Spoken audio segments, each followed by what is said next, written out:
बिस्मिल्लाहिर्रहमानिर्रहीम। सूरह नूह मुकम्मल।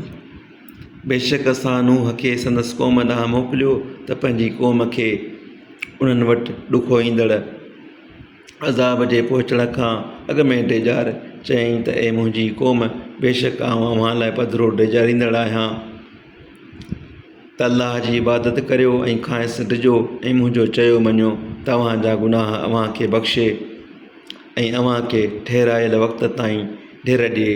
बेशक अल्लाह जो ठहिरायल वक़्तु ईंदो तॾहिं उन खे ढिर न ॾिबी।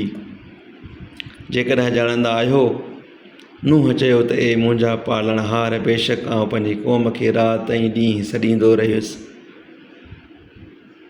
पोइ मुंहिंजे सॾण संदनि हक़ में भॼण खां सवाइ ॿियो की न वधायो, ऐं बेशक मूं जॾहिं बि उन्हनि खे सॾियो त तूं उन्हनि खे बख़्शीं,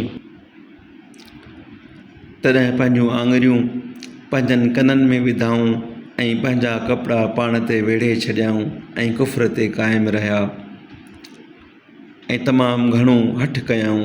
वरी बेशक मूं उन्हनि खे ॾाढियां सॾियो, वरी बेशक मूं उन्हनि खे ज़ाहिर ज़हूर चयो ऐं उन्हनि खे ॻुझी तरह बि चयुमि। पोइ चयुमि त पंहिंजे पालणहार खां बख़्शिश घुरो, छो त उहो बख़्शणहार आहे त घणो वसंदड़ मींहुं अव्हां ते लॻोलॻि वसाए ऐं अव्हां खे माल ऐं पुट घणा ॾिए ऐं अव्हां खे बाग़ ॾिए ऐं अव्हां खे नहरूं बणाए ॾिए। अव्हां खे छा थियो आहे जो अल्लाह जी वॾाईअ जो विसाह नथा रखो, हालांकि अव्हां खे क़िस्मनि क़िस्मनि में बणायईं। न ॾिसंदा आहियो छा त अल्लाह कीअं सतनि आसमाननि खे तबिका तबिका बणायो ऐं उन्हनि में चंड खे रोशन कयाईं ऐं सिज खे चिमकंदड़ ॾीओ कयाईं, ऐं अल्लाह अव्हां खे ज़मीन मंझां हिकिड़ी ॼमाइण तरह ॼमायो, वरी अव्हां खे ज़मीन में मोटाए नींदो ऐं वरी अव्हां खे पूरी तरह ॿाहिरि कढंदो। ऐं अल्लाह अव्हां लाइ ज़मीन खे विछाणो बणायो त उन में वेकिरियुनि वाटुनि सां हलो।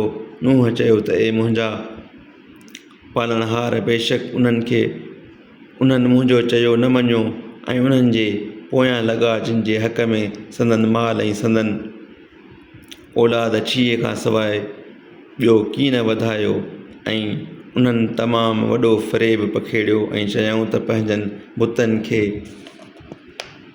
कॾहिं न छॾियो, इन की वद ऐं इन की सुवा, इन की यऊस ऐं यऊक ऐं नसर खे छॾियो। ऐं बेशक घणनि खे गुमराह कयाऊं ऐं ए अल्लाह ज़ालिमनि खे गुमराहीअ खां सवाइ ॿियो के वधीक न ॾे। उन्हनि खे संदनि गुनाहनि जे सबबु करे ॿोड़ियो वियो, वरी उन्हनि खे बाहि में दाख़िल कयो वियो। पोइ अल्लाह खां सवाइ ॿियो को पाण लाइ मददगार न लधाऊं। ऐं नूह चयो त ए मुंहिंजा पालणहार, काफ़िरनि मां को ज़मीन ते रहंदड़ न छॾ।